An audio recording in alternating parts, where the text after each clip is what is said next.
مفتی طارق مسعود special. اللہ تعالیٰ نے قرآن مجید میں رمضان کے روزوں کے ساتھ دعا کا تذکرہ کیا۔ وَإِذَا سَأَلَكَ عِبَادِي عَنِّي فَإِنِّي قَرِيبٌ،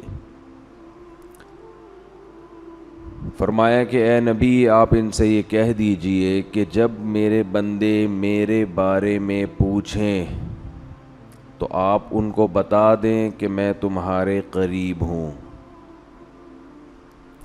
اجیب دعوت الداعی اذا دعان، جب کوئی مجھے پکارتا ہے تو میں اس کی دعوت کا، اس کی دعا کا جواب دیتا ہوں۔ دعا اور رمضان یہ دونوں ساتھ ساتھ ہیں۔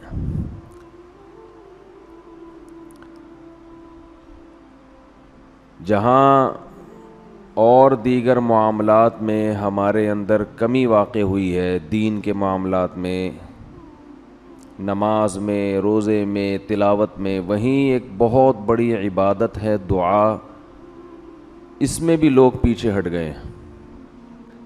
یہ پہلے میں تو اس موضوع پر بہت بیان کرتا تھا، بہت عرصے سے میں نے یہ موضوع چھوڑ دیا تھا، لیکن نئے نئے لوگ بھی آتے ہیں، پھر رمضان میں لوگ دعاؤں سے غافل بھی ہو جاتے ہیں، تو اس لیے میں نے سوچا کہ آج میں اس پرانے مردے کو دوبارہ اکھیڑوں گا، دوبارہ کھڑا کروں گا میں اس پرانے ٹاپک کو۔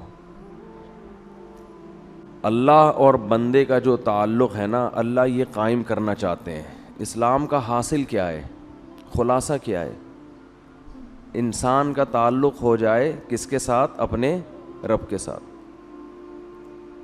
یہ تعلق جتنا دعا سے ہوتا ہے اتنا دنیا میں کسی چیز سے نہیں ہوتا۔ براہ راست آپ اللہ سے خطاب کر رہے ہوتے اس میں۔ شیطان آپ کو کسی عبادت سے اتنا نہیں روکے گا جتنا آپ کو دعا مانگنے سے روکے گا۔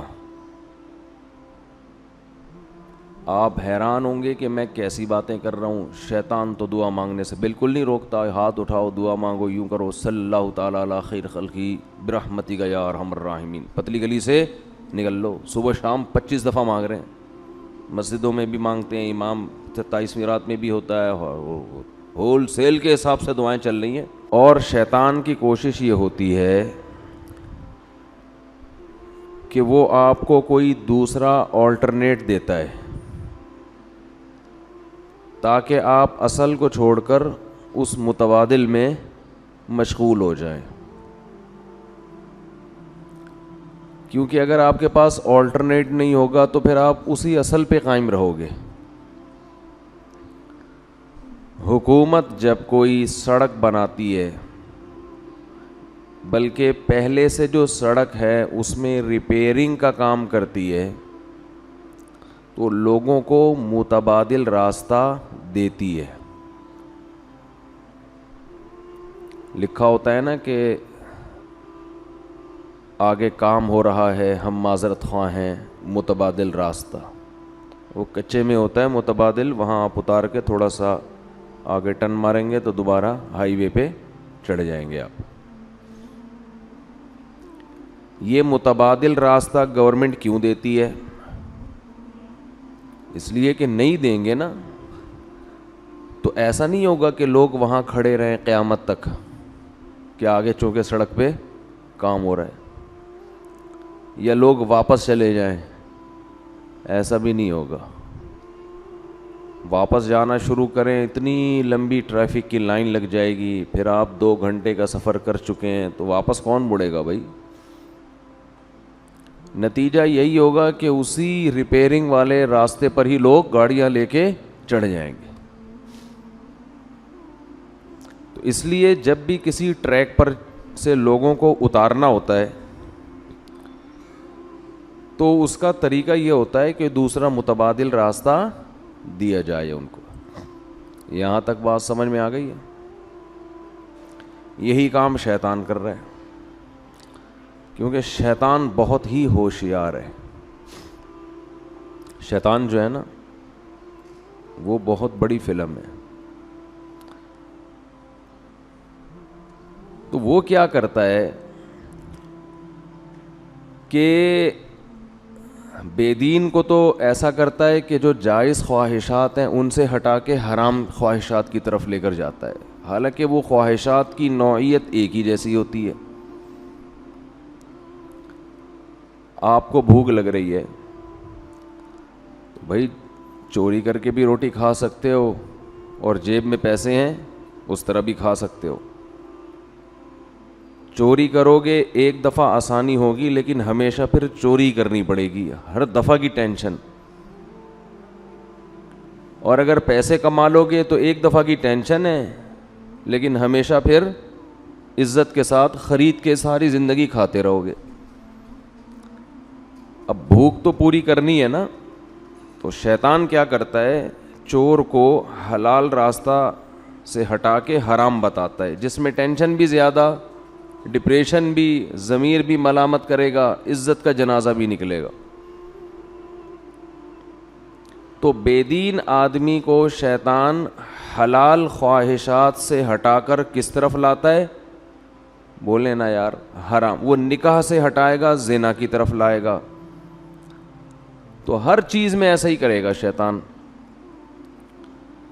دیندار آدمی کو، جو دین کو فالو کر رہا ہے، دین پہ چلنا چاہتا ہے، اسے شیطان سنت سے ہٹا کے متبادل راستہ بدعت والا دے گا. یا وہ بدعت نہ بھی ہو لیکن وہ سنت جیسی اس میں روحانیت نہیں ہوگی، ایسا راستہ دے گا شیطان اس کو. سمجھ میں میرا خیال ہے آ رہی ہے بات؟ تھوڑی کہ ہمیشہ سمجھ میں نہ آئے، کبھی کبھی آتی بھی ہے. تو ہمیشہ ایسا راستہ دے گا جو یا تو بدعت ہوگا وہ راستہ، یا اس میں بدعت نہ بھی ہو تو کم از کم جو سنت میں روحانیت تھی وہ اس راستے میں نہیں ہوگی. دعا کے معاملے میں بھی شیطان نے یہی کام کیا ہے. آدم علیہ السلام سے لے کے ہمارے نبی صلی اللہ علیہ وسلم تک جتنے پیغمبر آئے، پھر آج تک جتنے بڑے بڑے علماء، صلحاء، اولیاء، وہ اپنے تمام کاموں میں دعا کو بہت زیادہ فوکس کیا کرتے تھے کہ ہاتھ اٹھا کے اللہ سے گڑ گڑا کے دعا مانگی جائے. شیطان نے کیا کیا، دعاؤں سے ہٹا کے لوگوں کو وظیفوں پہ لگا دیا. میں نہیں کہہ رہا وظیفے حرام ہے، ناجائز ہے، اس میں وہ روحانیت بولو نہیں ہے. اتنی دفعہ یہ پڑھ لو، اتنی دفعہ یہ پڑھ لو تو یہ ہو جائے گا، اتنی دفعہ یہ کر لو تو یہ ہو جائے گا، یوں کر کے پڑھ لو گے تو ایسے کام ہو جائے گا، یوں کرو گے تو 4 ہو جائیں گی، اس طرح کرو گے تو 3 ہوں گی. شادیوں کی بات نہیں کر رہا، کچھ اور. اب آپ لوگ آٹومیٹک ہو گئے ہیں، اب شادی کا لفظ زبان سے نکالنے کی ضرورت ہے ہی نہیں. اب یہ مثال ہو گئی ہے، کسی نے کسی بھوکے سے پوچھا 2 اور 2 کتنے ہوتے ہیں، کہتا ہے 4 روٹیاں ہوتی ہیں.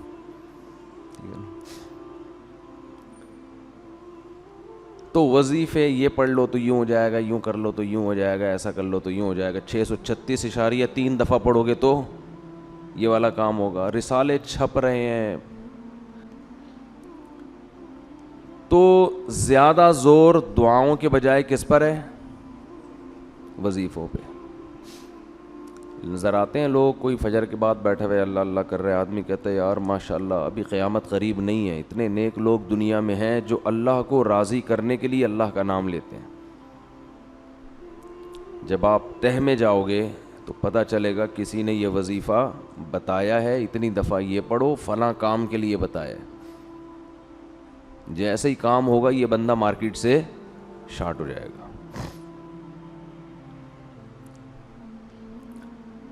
اللہ اور بندے کا جو تعلق ہے نا، اللہ یہ قائم کرنا چاہتے ہیں. اسلام کا حاصل کیا ہے، خلاصہ کیا ہے؟ انسان کا تعلق ہو جائے کس کے ساتھ؟ اپنے رب کے ساتھ. یہ تعلق جتنا دعا سے ہوتا ہے اتنا دنیا میں کسی چیز سے نہیں ہوتا. براہ راست آپ اللہ سے خطاب کر رہے ہوتے اس میں.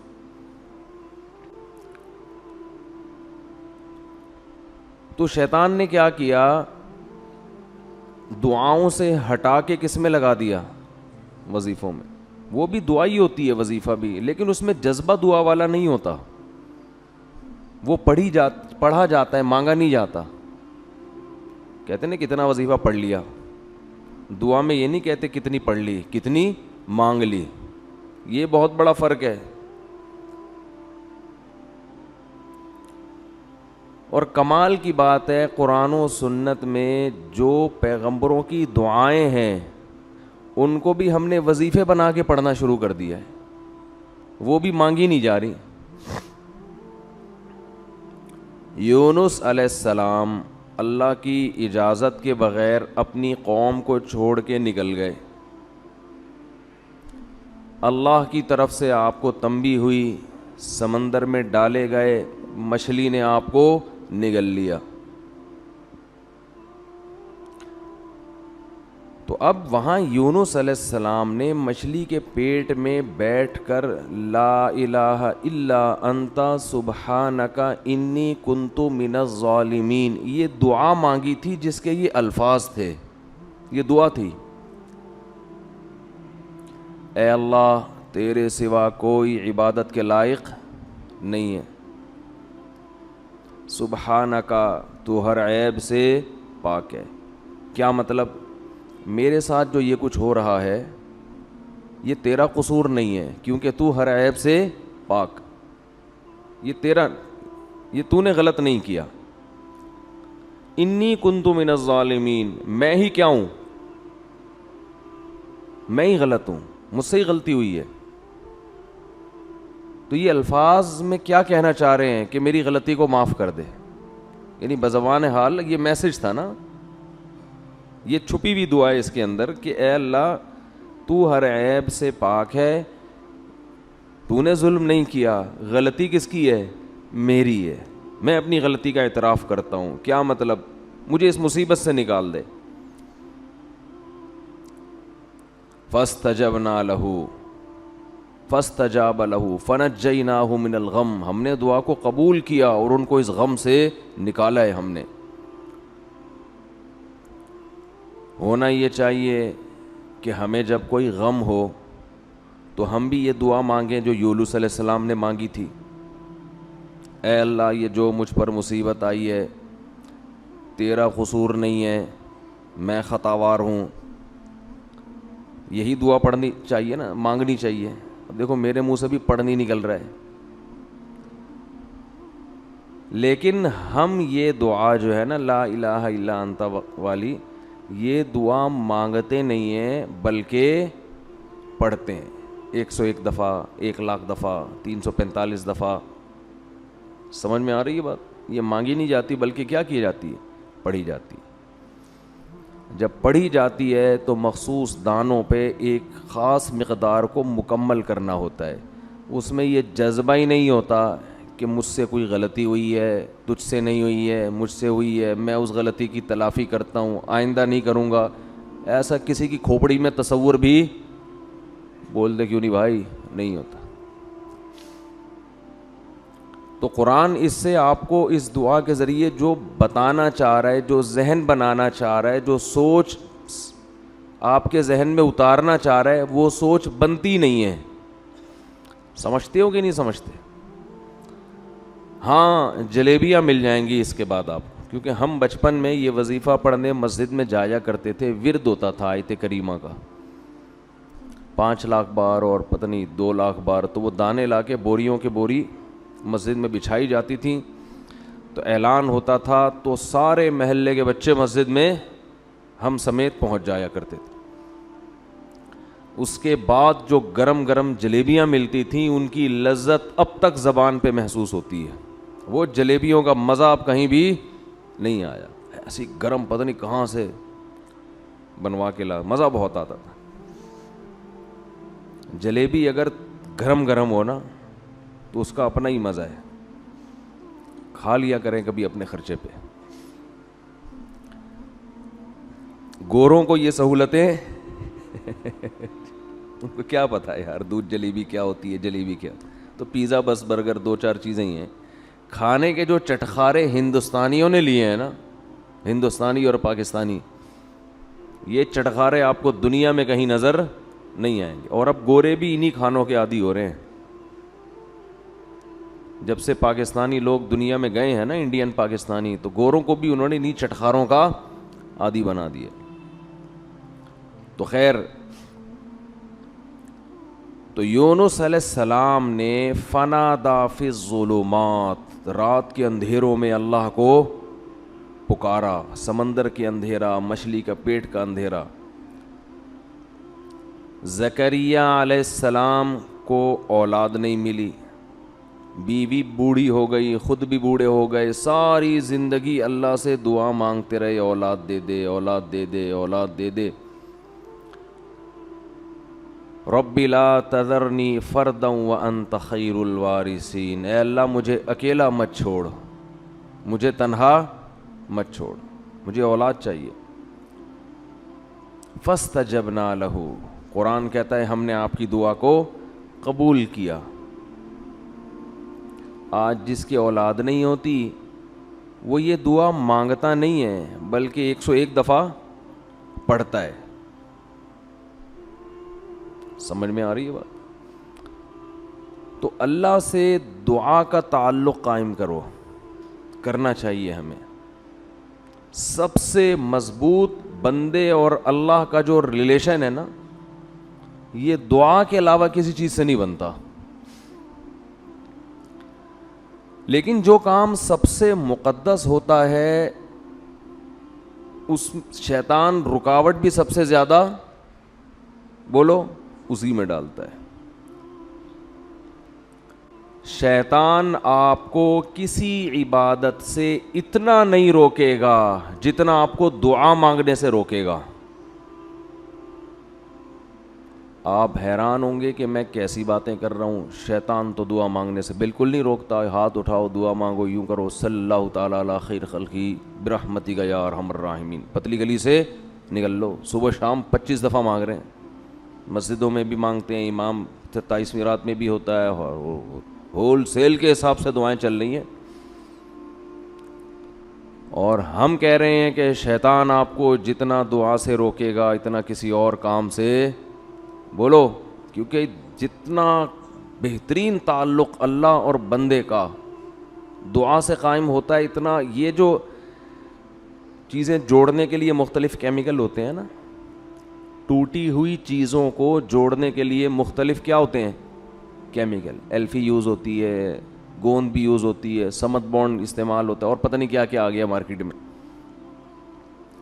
تو ہر کیمیکل کا رزلٹ ایک جیسا نہیں ہوتا. سمت بانڈ سے جوڑیں گے ٹوٹنے کا امکان زیادہ ہے, ایلفی ذرا سخت ہوتی ہے. میری معلومات کے مطابق ہو سکتا ہے الٹا ہوتا ہو, لیکن ہم جو تجربہ کیا ہے, لوگ بھی ایسے ایسے وہمی ہیں نا. سمت بانڈ بچے دیکھو کیسے بن گئے ہیں. کسی نے کہا سمت بانڈ, اس نے کہا نہیں عبد السمت بانڈ ہوتا ہے, سمت بانڈ نہیں ہوتا. سمت اللہ کا نام ہے تو اس میں عبد لگانا ضروری ہے. اتنا نہیں ہے بھائی. جو ناؤن ہوتا ہے نا وہ ویسے کا ویسا ہی ہوتا ہے, اس میں چینجنگ نہیں ہوتی. کہ سمت بانڈ کو کیا بنا دیا, جیسے وہ حلیم کو دلیم بنا دیا کہ حلیم اللہ کا نام ہے تو اس کو حلیم نہیں کہنا چاہیے جو ہم کھاتے ہیں. یہ وہمی ہونے کی علامت ہے. وہ اللہ کا نام الگ سینس میں, اور یہ جو دیگ والا حلیم ہے یہ بالکل الگ ہے, اس کا اس سے کوئی تعلق نہیں ہے. تو جو حلیم کھانے کی چیز ہے وہ حلیم ہی ہے, وہ دلیم نہیں ہے. یہ جو دیندار لوگ ہوتے ہیں نا, وہ بھی شیطان ان چیزوں میں لگاتا ہے نا, عمل سے ہٹا کے. عمل سے ہٹا کے کس میں لگا دے گا؟ ایک بات خوب یاد رکھو, ایسا ادب جس سے عمل ہی چھوٹ جائے وہ ادب شریعت میں مطلوب نہیں ہے. اسلام میں حکم ہے نا کہ شاعر اسلام کا ادب کیا جائے, احترام, جیسے بیت اللہ کا ادب کرنا چاہیے, قرآن کا ادب کرنا چاہیے, یہ ہے نا اسلام میں. لیکن اس کی ایک حد ہے. اتنا کہ اپنے آپ کو ٹینشن میں ڈال دینا, یہ نہیں ہے اسلام میں. ہم جب قرآن پڑھا کرتے تھے بچپن میں تو کسی نے ہم کو بتا دیا کہ قرآن کی طرف پیٹھ نہیں ہونی چاہیے. اب وہ پوری کلاس میں نا عجیب طریقے سے باہر نکل رہے ہیں کیونکہ سب بچے قرآن لے کے بیٹھے ہوئے ہیں. تو وہ ایسے نکلنا کہ کسی بھی کی طرف پیٹھ نہ ہو, یہ اچھا خاصا ٹینشن والا کام. تو یہ آپ کو یہاں ملیں گی یہ چیزیں بر صغیر میں. بھائی اتنی ٹینشن میں نہیں ڈالو یار, ٹھیک ہے جان بوجھ کر نہ کریں, لیکن کہیں حرج ہو رہا ہے تو پھر اس میں کوئی حرج نہیں ہے.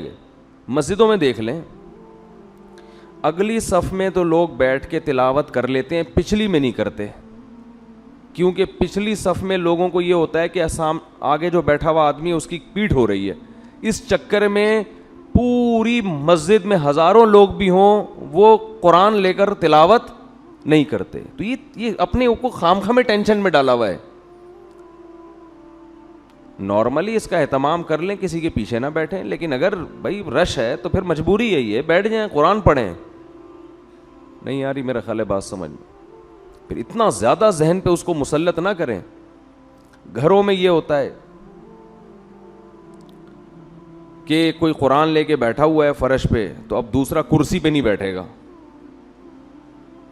اس سے کیا ہوتا ہے کہ نیچے بیٹھ کے کوئی پڑھ ہی نہیں سکتا قرآن.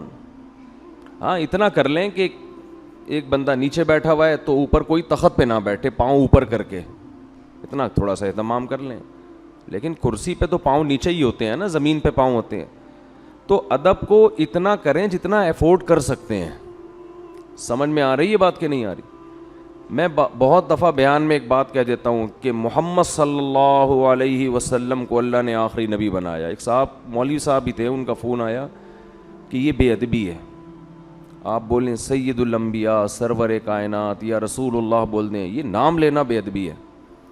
میں نے کہا محمد کے ساتھ میں اتنا بڑا صلی اللہ علیہ وسلم لگا رہا ہوں, تو اب بے ادبی کہاں سے ہو گئی؟ تو یہود و نصارہ نے نا بہت ساری چیزیں اپنے اوپر کیا کر لی تھیں, حرام کر لی تھیں. ایک حد ہونی چاہیے ہر چیز کی. اور یہ تو نبی کا نام ہے, ٹھیک ہے, سرور کائنات بھی کہنا چاہیے, سرور دو عالم بھی کہنا چاہیے, لیکن اگر کوئی نام لے لے اور آگے درود لگا دے اس کے ساتھ تو اس میں کوئی حرج نہیں ہے. اور میں جان کر کرتا ہوں تاکہ لوگ اس سے بھی مانوس ہو بھائی یہ بھی جائز ہے. اتنا نہ اس کو آپ ٹینشن والا مسئلہ بنا دو کہ نبی کا نام لینا لوگوں کے لیے مشکل ہو جائے کہ کہیں گستاخی کا فتویٰ نہ لگ جائے کل. اب بعض دفعہ لوگ ممبر پہ نام لیتے ہوئے ڈر رہے ہیں, یار کوئی ان کے ہاں پتہ نہیں کس قسم کے آداب چل رہے ہیں, تو اس میں کہیں کمی ہو گئی تو مارکیٹ سے یہ اڑا دیں گے مجھے. اسی میں ایک بات چل پڑی ہے, تو خط جب لکھا جاتا ہے تو اس پہ بسم اللہ الرحمن الرحیم لکھنا سنت ہے. جب بھی آپ کسی کو کوئی تحریر لکھیں تو شروع میں کیا لکھیں؟ پورا بسم اللہ الرحمن الرحیم. یہ پیغمبروں کی سنت ہے. بہت سے لوگوں کو دیکھا ہے کہ نہیں لکھ رہے, کہ بھئی ایسا نہ ہو کاغذ کہیں نیچے گر جائے اور بے ادبی ہو جائے, کسی کے پاؤں کے نیچے آ جائے. تو اس کا مطلب پھر تو اللہ کا نام کہیں بھی لکھا, بولو بھائی, جائے گا ہی نہیں. بھئی آپ لکھیں, وہ اس کو پڑھے جو بھی ہے. اگر اتفاق سے کہیں گر گیا تو اتفاق سے تو دنیا میں بہت کچھ ہو سکتا ہے. ہمارے نبی نے جو غیر مسلم بادشاہوں کو خط لکھے ہیں اس میں بھی اللہ کا نام لکھا ہے, حالانکہ اس میں یہ ڈر تھا کہ پھاڑ دیں گے, بے ادبی کریں گے. سلیمان علیہ السلام نے جو ملکہ سبا کو خط لکھا, انہو من سلیمان و انہو بسم اللہ الرحمن الرحیم, پوری بسم اللہ لکھی ملکہ سبا کو, وہ تو غیر مسلم تھی. اس بات کا بھی امکان تھا وہ بے ادبی کرے. تو امکان اور وہم کی بیس پر ہاں 100% کسی کو یقین ہو کہ یہ ایسا کرے گا, پھر انسان احتیاط کر لے. بعض وہمیوں کو دیکھا ہے روڈ پہ چلتے چلتے بس دیکھ رہے ہوتے ہیں کہ کہیں بھی اخبار پہ اللہ کا نام تو نہیں لکھا ہوا, اٹھا کے اس کو اوپر رکھ رہے ہوتے ہیں. او بھائی اپنا کام کرو, جاؤ یہاں سے. واضح طور پر خود سے نظر آ جائے کہیں ایک کاغذ پڑا ہوا ہے جس پہ اللہ کا نام لکھا ہوا ہے, واضح خود سے, پھر آپ اٹھا کے اس کو رکھ دیں. نہیں تو اپنا کام کرو بھائی, ایسے تو پتہ نہیں کیا کیا پڑا ہوا ہے زمین پہ. دیکھو چیونٹی, بلا وجہ چیونٹی مارنا بھی اسلام میں جائز بولو نا یار. نہیں, اگر وہ تنگ نہیں کر رہی, خام خامے آپ چیونٹیوں کو مارنا شروع کر دیں, یہ غلط ہے. لیکن یہ اتنا وہم میں آ جانا کہ چلتے چلتے یہ دیکھنا کہ کہیں مجھ سے کوئی چیونٹی نہ آ جائے میرے پاؤں کے نیچے, یہ زیادتی ہو جائے گی. یہ کیا ہو جائے گی بھائی؟ جاؤ, جو چیونٹی آ گئی, مکوڑے آ گئے, خود سے آ رہے ہیں, آنے دو. ٹھیک ہے نا. ہاں, جان جان کر بلا وجہ چیونٹیوں کو تلاش کر کر کے مت مارو. اگر وہ تکلیف نہیں دے رہی ہیں, اگر گھر میں کیڑے مکوڑے ہیں تو ان کو مار سکتے ہیں آپ. محلے میں ادھر گلیوں میں تو کیا کر رہے ہیں, آپ کو کوئی ٹینشن تھوڑی دے رہے ہیں. لیکن اب کیا ہے, آپ چلتے چلتے دیکھ دیکھ کے جا رہے ہیں کوئی مکوڑا میرے پاؤں کے نیچے نہ آ جائے, کوئی چیونٹی نہ آ جائے, تو چھوڑو بھائی, آنے دو, آن دے, کچھ نہیں ہوتا اس سے. تو اسی طرح یہ جو ادب کا معاملہ ہے, نبی صلی اللہ علیہ وسلم نے بیت اللہ میں اپنے بیٹھنے کی جگہ جو بنائی تھی نا, اس میں آپ کی پشت مبارک قبلے کی طرف ہوتی تھی. اس کی وجہ بھی علماء یہی بیان کرتے ہیں کہ بیت اللہ کی طرف اگر پشت کو ناجائز کر دیا جاتا, لاکھوں لوگ ہوتے ہیں, کوئی ادھر آ رہا ہے, کوئی ادھر آ رہا ہے, وہ تو سارا دن ایک ادب میں ہی, ٹینشن میں ہی گزر جاتا ان کا. اس لیے کہا کہ کر لو, کوئی مسئلہ نہیں ہے. ہاں, ٹانگیں اس کی طرف بالکل یوں کر کے نہ بیٹھ جائے, اس کی کوئی ضرورت, بولو نا بھائی, اس کی ضرورت نہیں ہے کہ پاؤں اس کی طرف قبلے کی طرف کر کے بیٹھیں. پشت سے بچانا بڑا مشکل ہے, اور میں نے دیکھا ہے وہاں لوگوں کو, وہ ایسے بیت اللہ سے جب جا رہے ہوتے ہیں ایسے ریورس گیئر. او بھائی, ریورس گیئر میں تو کب تک چلے گا یار, اچھا خاصا, اور تم اکیلے ہو, سارے اگر ریورس چلنا شروع ہو جائیں, ٹینشن, حکومت کے لیے مصیبت ہو جائے گی. تو اتنا مسلط کر لیا ہے ان چیزوں کو, عمل میں زیرو. عمل میں کیا ہے؟ زیرو. یہ ایسا ہی ہے جیسے ابا کے احترام میں سارا دن ہاتھ باندھ کے بیٹھا رہتا ہے, ابا کی طرف پشت نہ ہو جائے, اور آواز بھی آہستہ کہ ابا کی بے ادبی نہ ہو جائے, لیکن ابا جو کام کہتے ہیں وہ کرنے کے لیے تیار نہیں ہے, ایکسکیوز می اور تھینک یو میں ہی لگا رہتا ہے. تو ابا کہیں گے تو لکھنؤ سے آیا, دفع ہو جائے یہاں سے, جو تجھے کام کہا ہے وہ کر, تو آداب واداب تو ایسے لگاتا ہے صبح شام. تو میں یہ عرض کر رہا تھا, شیطان کیا کرتا ہے, دعاؤں سے ہٹا کے کہاں لگا دیا, وظیفہ, یہ پڑھ لو اتنی دفعہ, یہ پڑھ لو, یہ پڑھ لو. ہاں, تو میں یہ عرض کر رہا تھا کہ جتنا دعا سے اللہ کا قرب ملتا ہے, تعلق بنتا ہے, اتنا کسی اور عبادت سے نہیں بنتا. تو شیطان سب سے زیادہ رکاوٹ جو ڈالتا ہے نا, وہ دعا میں ڈالتا ہے. دعا نہیں مانگنے دو اس کو. تو میں یہ کہہ رہا تھا, آپ کہیں گے کہ اتنے تو مانگی جاتی ہیں دعائیں صبح و شام. اصل میں یہی مسئلہ ہے, مانگی نہیں جا رہی, پڑھی جا رہی ہیں. مانگی, بولو, نہیں جا رہی, پڑھی جا رہی ہیں. مانگنے کا اسٹائل وہ ہوتا ہے جو بھیکاری آپ سے جب بھیک مانگتا ہے. دیکھو نا مسجدوں میں کیسے کھڑے ہو کے مانگ رہے ہوتے ہیں, کیسی پہلے تمہید باندھتا ہے. وہ تمام حضرات سے گزارش ہے 2 منٹ کے لیے میری بات سن لیں.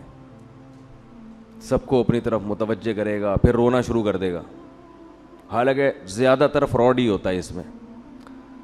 تو فراڈ اتنا اچھا ہے, تو سچی مچی کا جب بھیکاری ہوگا وہ کیسا ہوگا, آپ خود اندازہ لگاؤ. جب فراڈی اس اسٹائل سے مانگتے ہیں کہ آدمی کو لگتا ہے یہ بالکل حقیقت میں مستحق ہے, تو جو واقعی مستحق ہے اس کا اسٹائل کیسا ہوگا.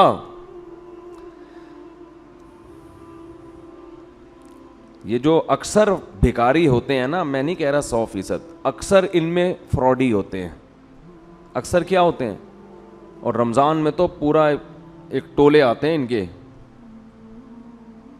ٹھیکے دیے جاتے ہیں تو اس محلے سے, اور ان کے علاقے بکتے ہیں, چوک بکتے ہیں. یہ جو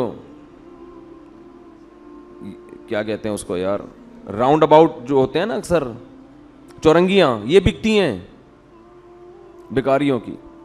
لیکن آپ مانگنے کا اسٹائل دیکھو بھکاری کا, وہ یہ نہیں کہے گا آپ کے منہ پہ آ کے لا الہ الا انت سبحانک انی کنت من الظالمین, چھو, یہ نہیں کرے گا. وہ اس کی روح کو سمجھتا ہے, لا الہ الا انت سبحانک. وہ ایسا آپ کو روئے گا. وہ تو ہم اتنے بھکاری فراڈی دیکھ دیکھ کے اب اثر ہم پہ ختم ہو گیا ہے نا. ٹھیک ہے نا, لیکن وہ مانگنے میں کمی نہیں کرتا. وہ ایسے اسٹائل سے مانگے گا کہ آپ کا دل چاہے گا کچھ نہ کچھ تو دو اس کو. ہمارے ایک دوست نے اپنا واقعہ سنایا. وہ بھکاریوں کو دیتے نہیں تھے. کہہ رہے میں گاڑی میں جا رہا ہوں, کہیں سگنل پہ گاڑی روکی ہے تو ایک بھکاری آ گیا میرے پیچھے, یار دے دو بھائی, کچھ تو دے دو یار, اللہ کا واسطہ. میں نے کہہ رہا اس کو ہٹایا, وہ اتنا چپک گیا کہ میں نے 50 روپے نکالے, یہ یار جان چھوڑ میری. لیکن وہ کہتے ہیں مجھے اس سے ایک عبرت ہوئی. وہ کہتے ہیں مجھ سے ایک گناہ ہو گیا تھا, تو اسی دن میں نے اس گناہ سے توبہ کی, اور توبہ میں اللہ کو یہ کہا کہ اللہ میں معافی کا مستحق نہیں ہوں, کیونکہ میں پہلے بھی توبہ کر چکا ہوں, بار بار توڑ رہا ہوں, مستحق نہیں ہوں.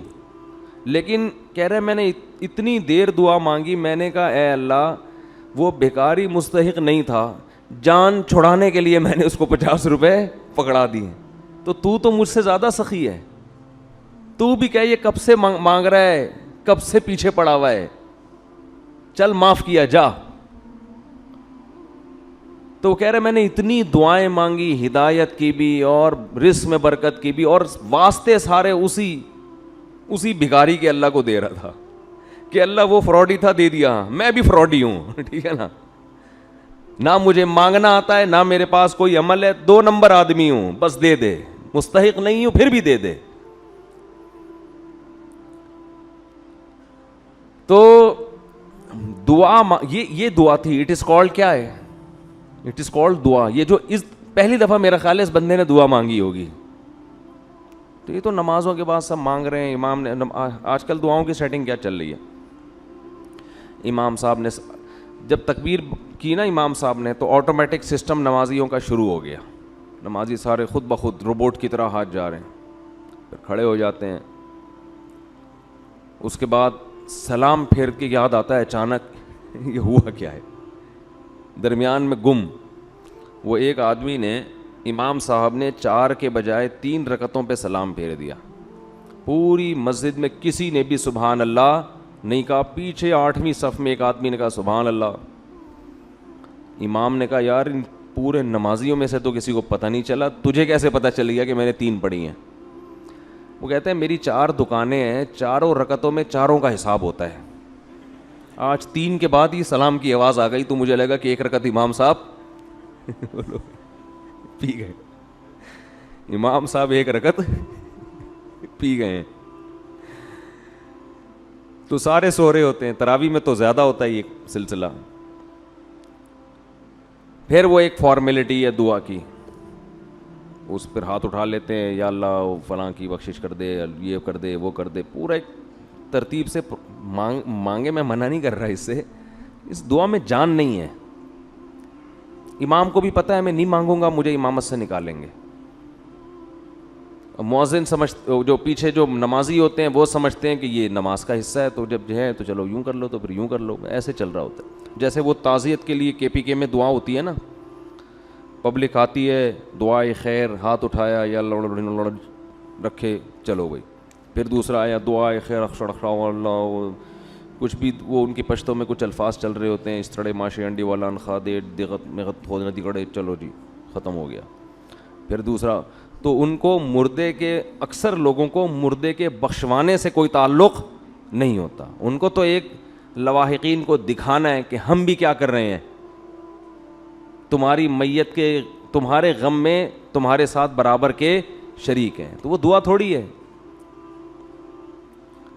دعا تو وہ ہوتی ہے جو آپ بیٹھ کے پھر مانگیں, اللہ میرے باپ کا انتقال ہو گیا, میری ماں کا انتقال ہو گیا, اے اللہ اسے قبر کے عذاب سے بچا, اس کے گناہوں کو معاف کر, جو ابراہیم علیہ السلام مانگتے تھے. تو شیطان یہاں سب سے زیادہ رکاوٹ ڈالتا ہے. ایک رکاوٹ تو ایسے کہ وہ وظیفے لے آیا, آپ کو دعا سے ہٹا کے کہاں لے گیا, وظیفوں کی طرف. اب آپ سارا اس کو فوکس کر رہے ہیں. دوسرا کام شیطان یہ کرتا ہے کہ وہ دل جمعی سے دعا نہیں مانگنے دیتا.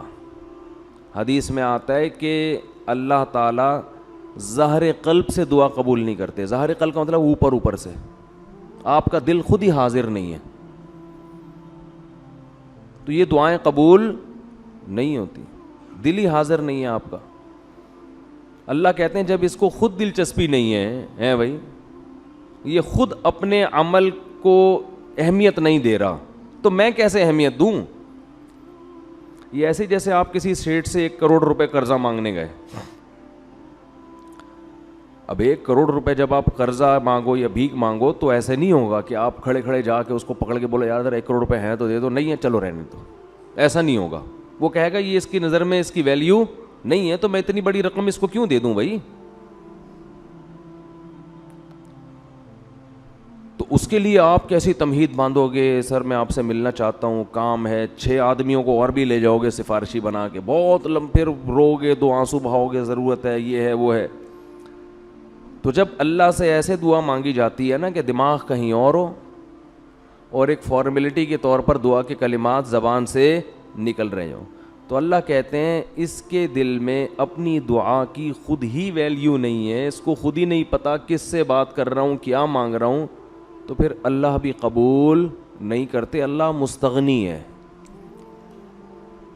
تو شیطان دوسرا وار یہ کرتا ہے کہ دعا میں آپ کو دل لگانے نہیں دیتا. اچھا, اس کا علاج بھی میں شیطان کا وار اور ساتھ ساتھ اس کا علاج بھی بتاتا رہوں تو پھر ذرا اچھی بات ہو جائے گی نا. پہلا کام شیطان نے کیا کیا تھا, وظیفوں پہ لگا دیا. تو اس کا حل یہ کہ وظیفوں کو اتنا فوکس نہ کرو. کس کو فوکس کرو؟ دعا کو زیادہ فوکس کرو. میرے پاس تو لوگ صبح شام آتے رہتے ہیں, میرا یہ مسئلہ اٹکا ہوا ہے, کچھ پڑھنے کو بتا دیں. میں کہتا ہوں یہ پڑھا کرو, اے اللہ یہ اٹکے ہوئے مسئلے کو دور کر دے, یہ پڑھا کرو. یعنی یہ کیا ہوئی؟ میں نے کہا یہ پڑھو گے اللہ کی سمجھ میں آئے گا. تو ان کا خیال ہے کہ اس طرح سادہ طریقے سے اللہ کی سمجھ میں بات آئے گی نہیں شاید. یہ لوگ یہ سمجھتے ہیں. شادی کے وظیفے بہت مانگتے ہیں, حضرت شادی نہیں ہو رہی, کوئی وظیفہ بتا دے. میں کہتا ہوں اللہ سے دعا مانگو, اللہ کرا دے. سب کی ہو رہی ہے, لوگوں کی 2 3 4 ہو رہی ہیں, میری ایک بھی نہیں ہو رہی. کچھ اللہ کو واسطہ دو. نہیں جی, وظیفہ ہو.